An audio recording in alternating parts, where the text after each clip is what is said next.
to speak. We just want to have a committee discussion for a few minutes before we revisited with Representative Sims and Harrison on H276 about I guess it's not even the second half of the year now. It's going to be the last third of the year.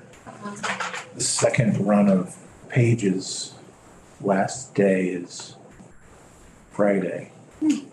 And using them as a barometer. There's only 3 sets of pages, and so 6 weeks from there, Ron threatened me last week. He reminded me that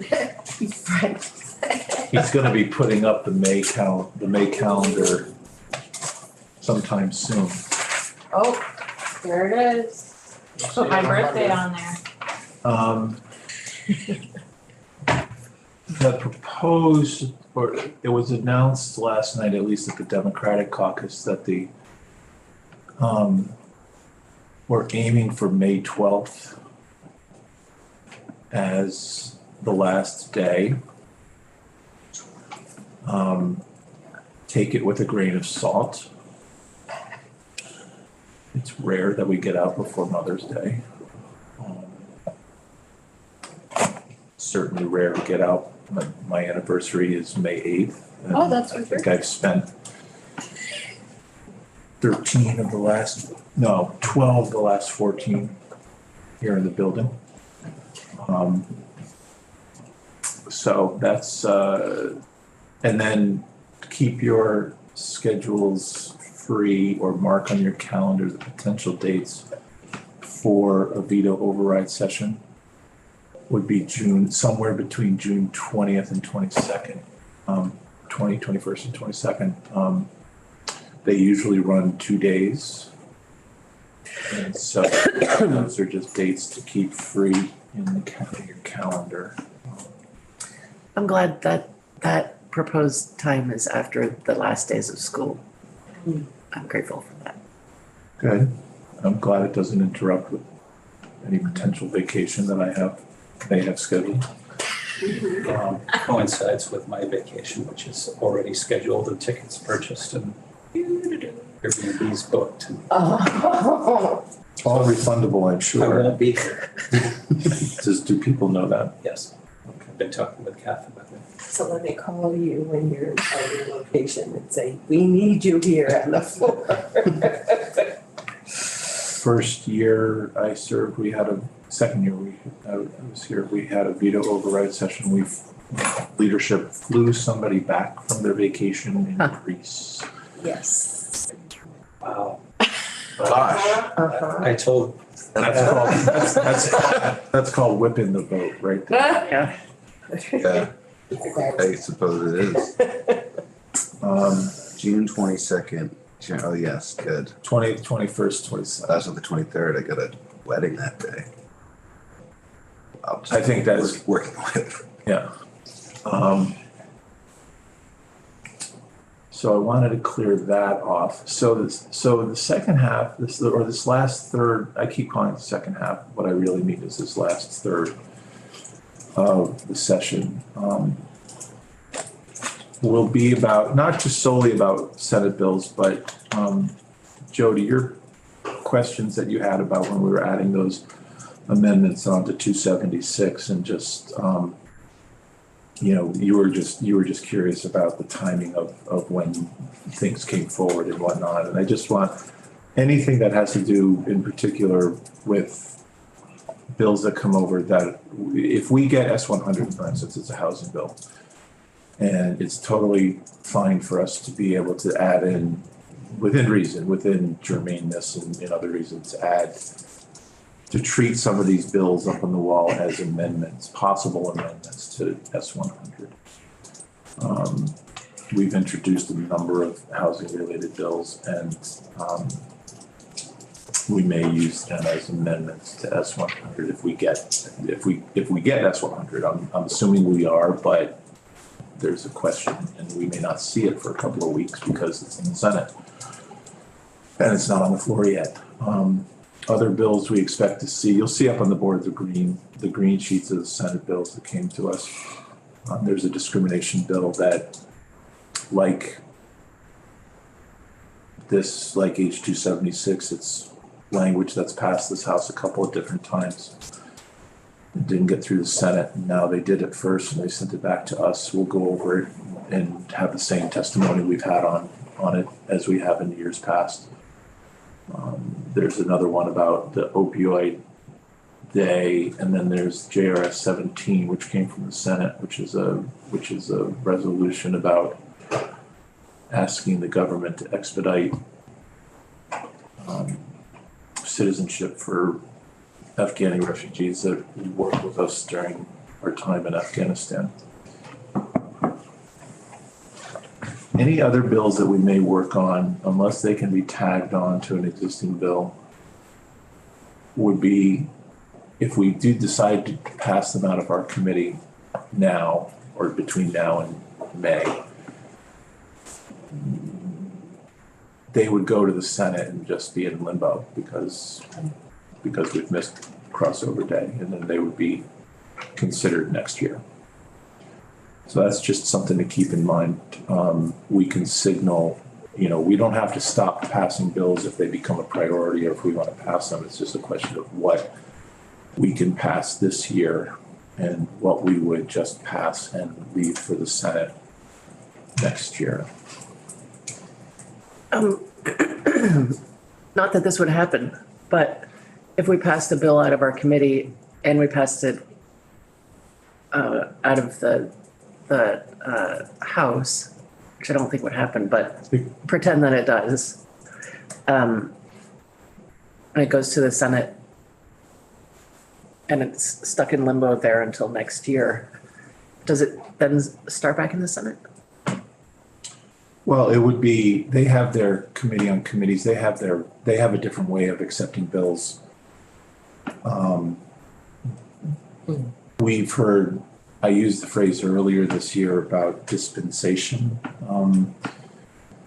It's kind of a religious word, but it's basically just usually a bill can be anointed if leadership so decides to miss crossover. So if, let's say for instance, that this is fictional, but let's just say that we were stuck on paid family leave, for instance, in our committee, and we knew that it had to go to 2 other committees. All right, we got it out weeks ago because we knew it still had to go through a process. But let's just say there was something that we couldn't, whether it was a political battle or whether it was an informational battle, that we couldn't pass it until the last yawning moment. We could have asked leadership to have dispensation, and they would go to Senate leadership, and there would be perhaps a bill, not many out of the whole House, that might receive dispensation. It's one of those things that really is depending on what the priorities of any individual House is, and it's never guaranteed.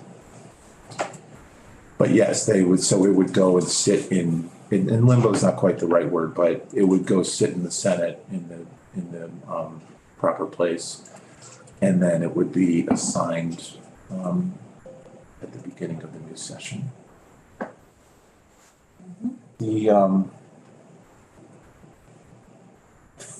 I had and I just want a clarification on H184. Oh, I was gonna ask about that. So, are you all getting emails on H184? They've slowed this week, Yeah, it was. Yeah. was getting. So, what we experienced last week was, I wanted to bring it forward because there was so many emails coming in. Obviously, there was an effort to make this bill important, and it is important because the way that the dilemma is being drawn is really untenable, and it's really, I can't believe that. There's part of me that says I can't believe that our intent was to make every property owner of a pre-1978 house have to pay several $1,000s a year or whatever it would be to get a licensure and try to get insurance that they can't get because they're not professional painters. I find that a difficult equation to unravel. That said, with the qualified litigation, just the fact that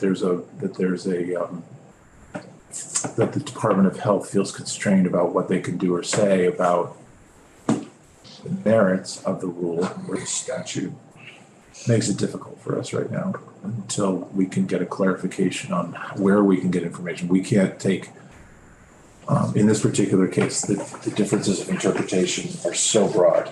They're so polar opposite. And if we can untie that knot and, take a look at what Mr. Bierke presented and be able to determine what is, if it's credible, which I don't have any reason not to think so, but we tend to take testimony, especially on something that's controversial, from all sides and see where we can fit. I also think that if it is a rule from LCAR, or if it's a situation with statute, then we have to fix it. But we'll have to work with the Human Services Committee, who has the lead portfolio, if you will. And we'll make sure that we don't mistakenly do something to like the lead rules that totally shortchanges what we've been trying to do for the last 50 plus years. So this is the time of the question for me. What's running through my head throughout this whole process is, what are the intended consequences of something like this? What were the intended consequences if you look at it as a consequence? It's just a mental exercise. It's not the same as probing questions, but it is a probing question. What is the intended consequence of a rule like this? What were we trying to do? And then you can start to get a better beat on what an unintended consequence might be. Unintended means we didn't think of it. So I don't think we thought of this conflict 4 or 5 years ago when we were dealing with this bill, with this law. So, yeah. Thanks. Mr. Bierke's presentation to us was, he said we didn't see that coming. It seems like they did. Like it was understood. It seems like throughout the whole process they were to be exempt. And in rulemaking they weren't. So. Right, and we just without the Department of Health being able to, at least right now, being able to be forthcoming in some of the conversations, but we're just gonna. I would like to know why the statute. If you remember the page of statute that he showed, were the last two that I don't know if it was G and H or something like that, but they seem to be. They seem to open up a crack in interpretation that went against what that rule said. So we just need to clarify. We would just need to clarify and make sure. Yeah, I'd just also add that in his presentation, he said you got to verify everything, but if other states have a very similar thing, they got approved. The agency's statement of, well, we're not sure if we do this, holds zero weight with me. Yeah. Zero weight. Yeah.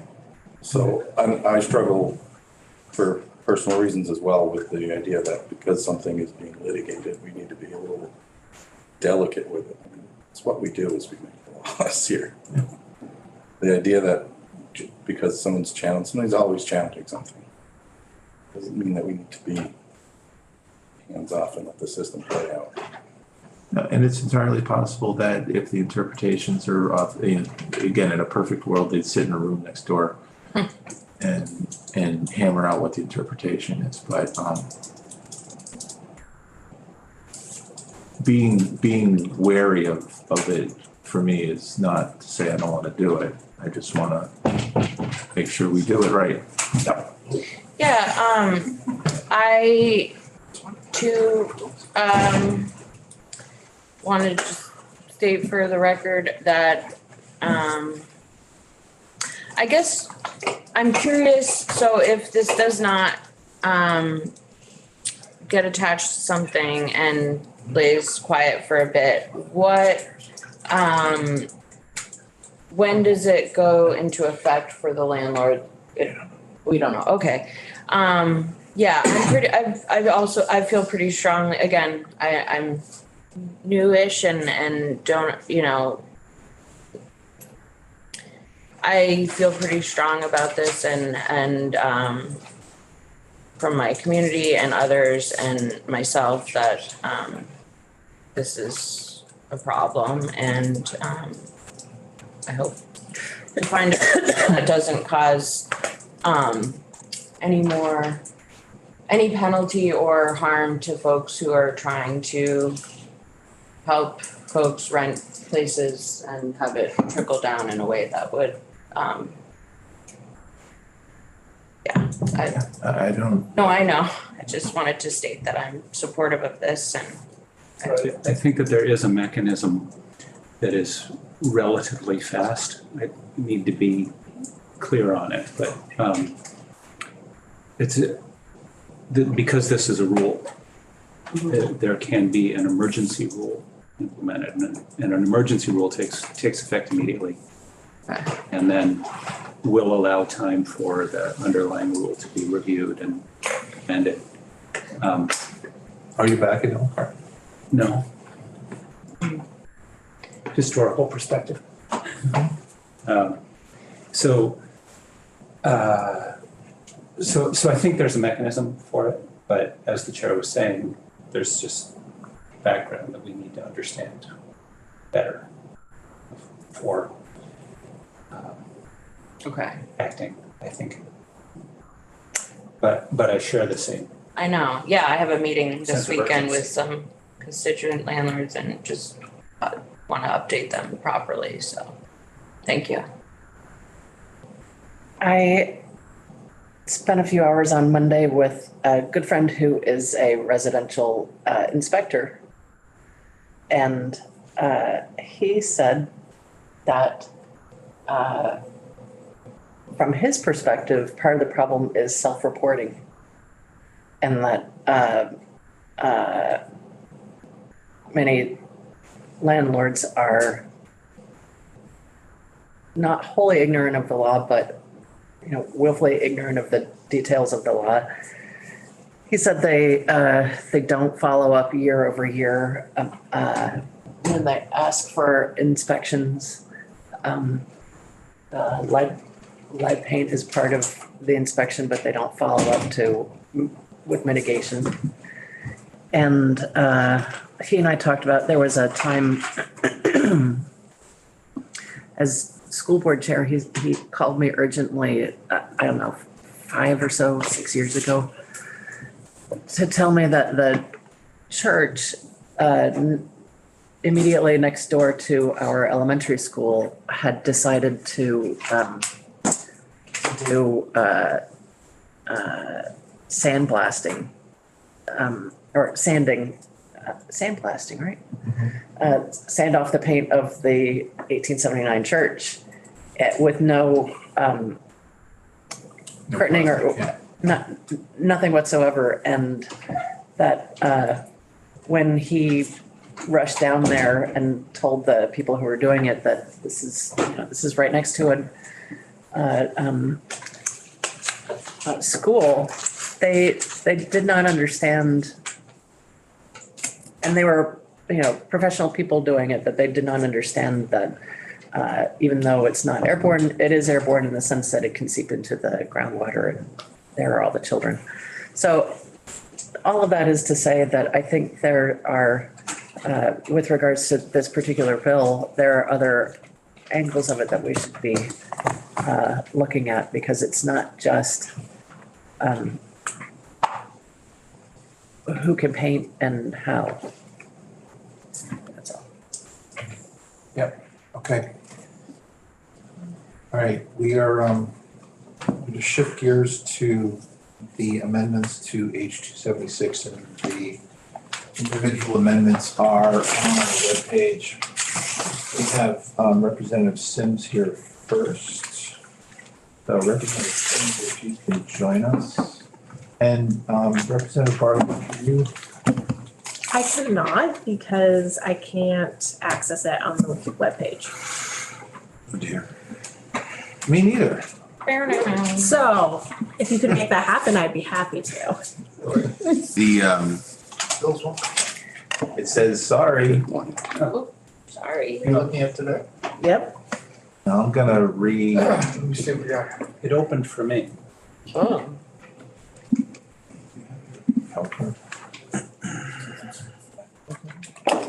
Yeah, sounded it. Mine's open. I see them. Oh, Maybe Representative Chestnut. doesn't work for all. We don't want it. Representative. Shut down, start again. Yeah, it is. I don't know how to do that. Maybe when you refresh. I refreshed. I will start a completely new page. All right, well, let's start without it. If you can call it up on your computer, that's, I'll look over Representative Chestnut Sanderman's. I think I have a copy of it myself. What's that? Sure, if that's not a problem for you, that would be Thanks, awesome. Welcome back. Hello, committee. Representative Catherine Sims here to talk to you about the Ways and Means Amendment and then the Technical Corrections Sims Amendment to H 276. So thank you all for your work on this bill. Our committee really appreciates and understands the intent to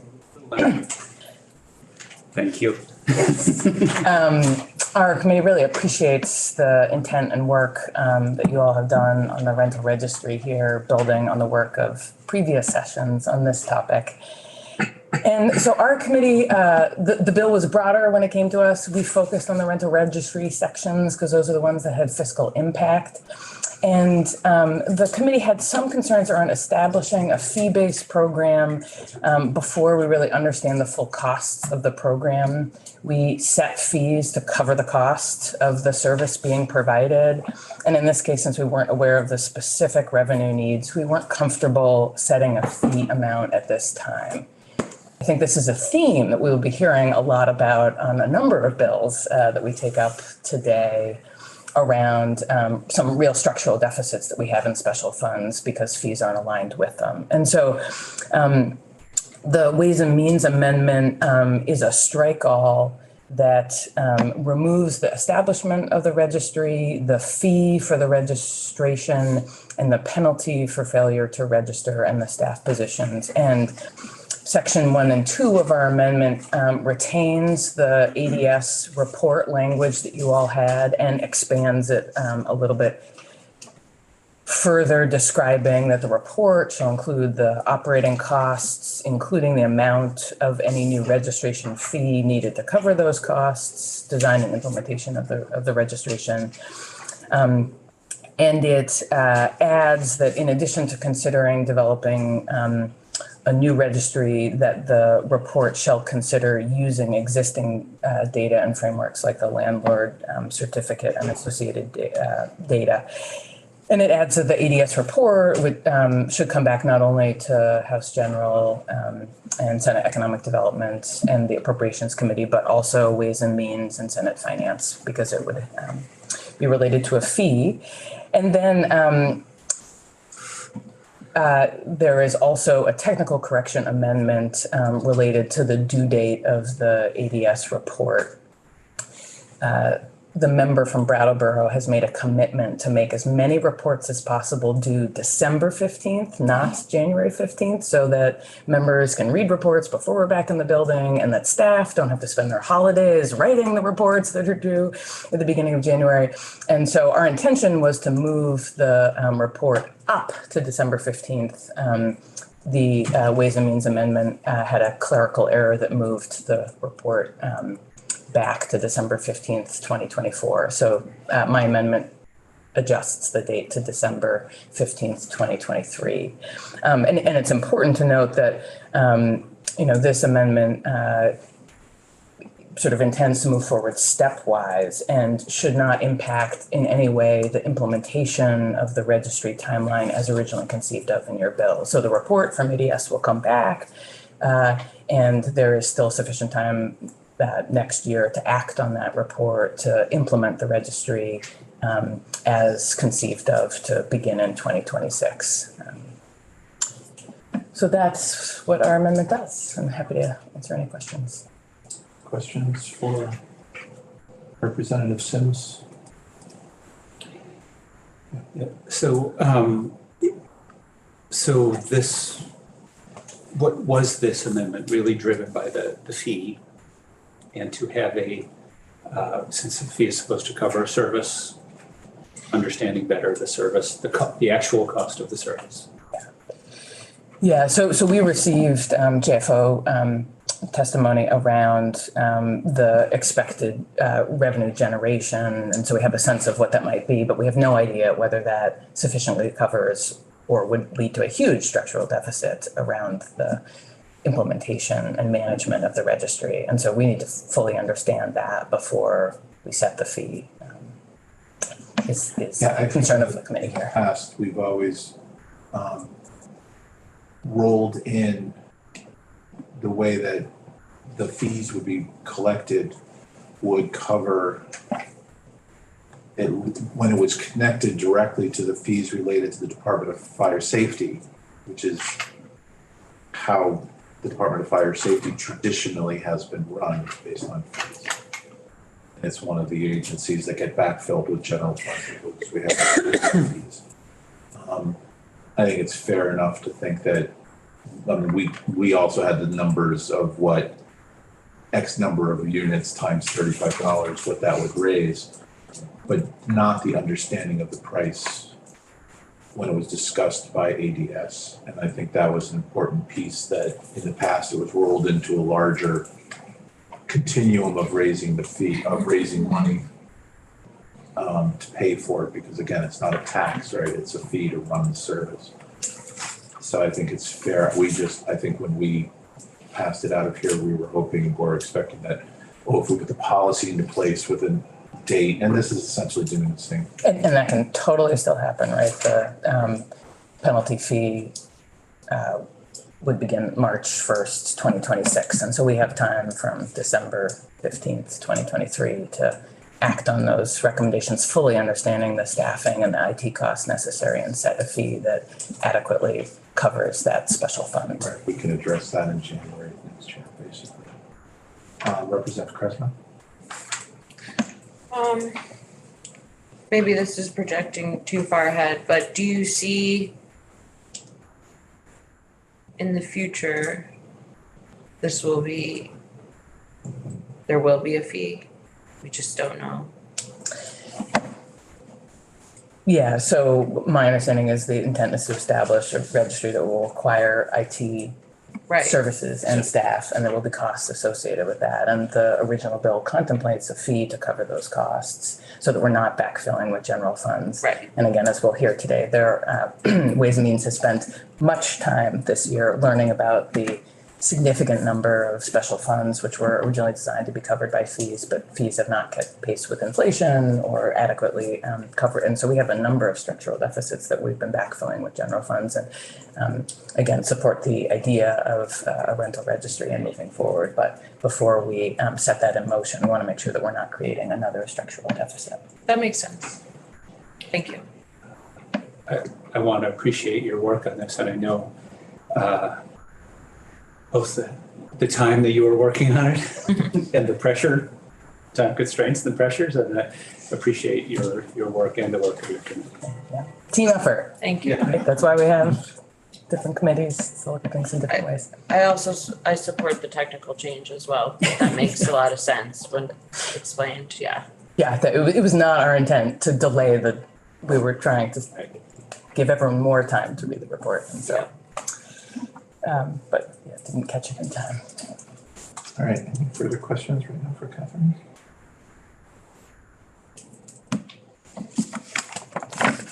All right, thank you. See you soon. Representative Harrison.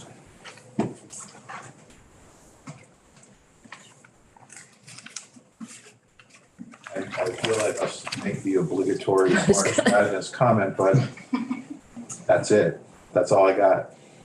We're in last. How are you? We're not. Oh. House Edson last. We managed to. Do we have, you mentioned House General, do we have a team? I didn't play. There's 3 of us. There's three of us. You needed 3. We're all in the 90s. You're not showing.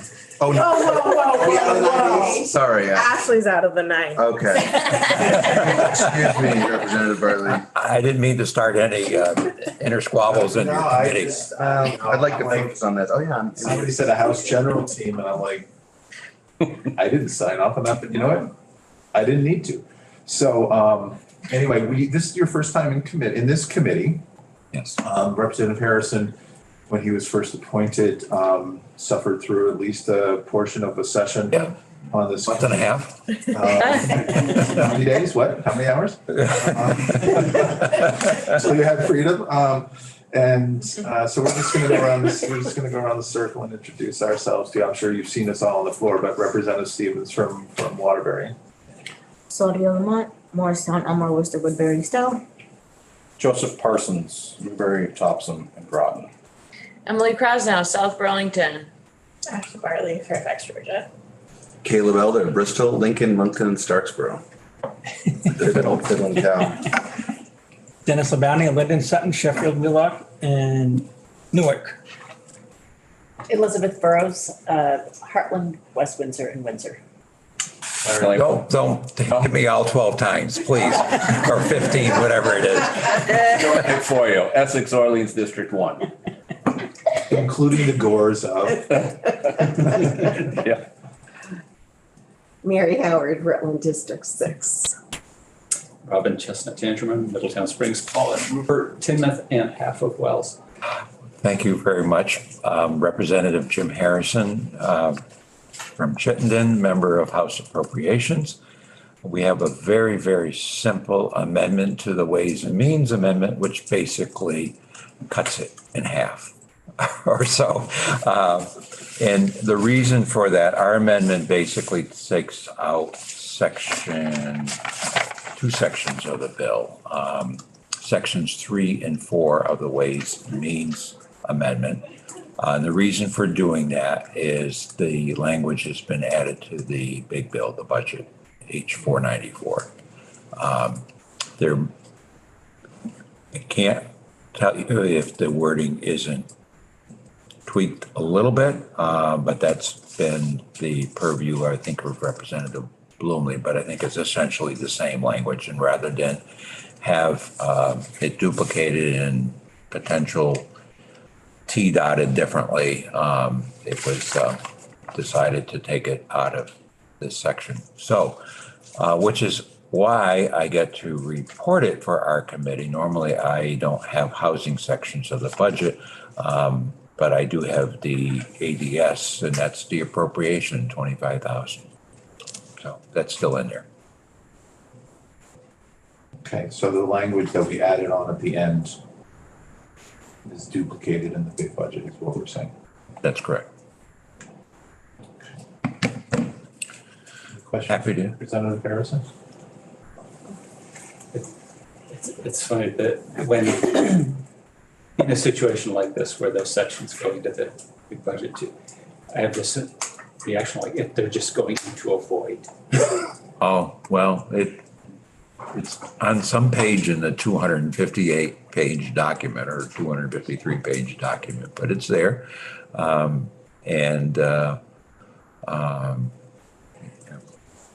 you saying the appropriations budget's longer than the technical changes? No, we didn't make it. I think that was 400 pages, was it? I don't know. Representative Higley chose not to. I think it was. I think he said it was 200 and something, but. Yeah, I had the honor of reporting a technical corrections bill a few years back, and there was 200 sections, and my time was up at like 5 of 12, and I just announced to the House floor that I have summary of each section, and if members would like to go over them, I am prepared. It was interesting. I didn't get one single question as it was noontime. But I believe you avoided the magic phrase, trust me. All technical. Yes. Anytime anybody says that, you just. Yeah, I wanna go, know, I know. Oh, please, let's go. Let's go. I had the summary that Prove it. Pledge Council prepared, so. All right, Representative Krasnow. So while not new to the building, I'm new to having the budget process in front of me. I'm just curious, when we get to that process, is there a chance that this section could be eliminated at some point in the big bill? I didn't sense any interest in eliminating it. Right. I suppose, no, I didn't, believe me, there are controversial sections of the budget. I'm sure. That's not one of them. Okay, great. Thanks. That's kind of what I was getting at. Okay, Yeah. thanks so much. All right, So basically, committee, what we'll do is very similar to what happened with the PFLI bill at a lower volume, I would expect is I'll do the report on the registry, Ways and Means will do their amendment, they'll do their amendment, then we'll vote on them, and then there will be questions on the full bill as it's amended. And then we'll vote on that as the second reading.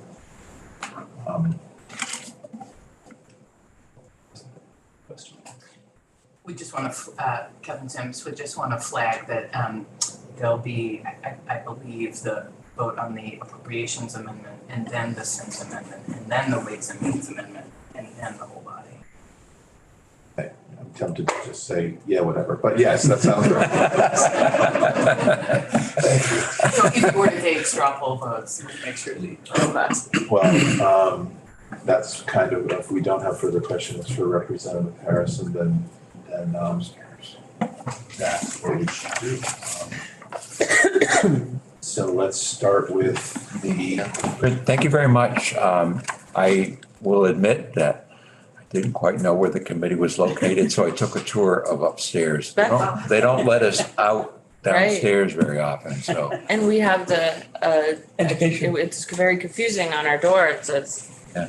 And I should know that because I see Ron here in the morning, so, but, Right, but the door is open, it's good, it's. all right. So I apologize if I was late. During the first 2 weeks of the year, when I walked through the Cedar Creek room, I banged the left up to the first 3 steps because that's just where my body. Right, But that's where you were. and hadn't experienced that till yesterday when I was flaking out and I got up 2 steps and just went, no. Well, thank you very much. Thank you. Pleasure to be here. See you next time. Okay. Music next time, right? Yes, I'll make sure to fiddle you in. And I like that. I apologize if I might have mentioned something about House General standing. Not Ashley's. We're not in the basement. Yeah. No. NDL, as we used to say for the cross-country meets, at least you didn't finish last. That's right. That's right. And that's, Not dead last. congratulations. Thank you. You should rub it in every time you go by. You're quietly proud. Thank you. All right, so committee, let's do straw polls on these 3 amendments, starting with the appropriations amendment. All those in favor, just raise your hands. All right, that's 1101. On the lesser of the Ways and Means amendment to change the date from December 2024 to December 2023. All those in favor?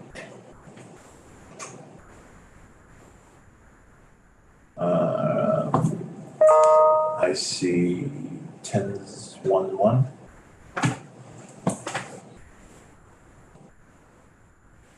And on the Ways and Means amendment to realign the bill in the manner that they're proposing, all those in favor? I see 1101. Thank you. Committee will stop our morning work here. Thank you.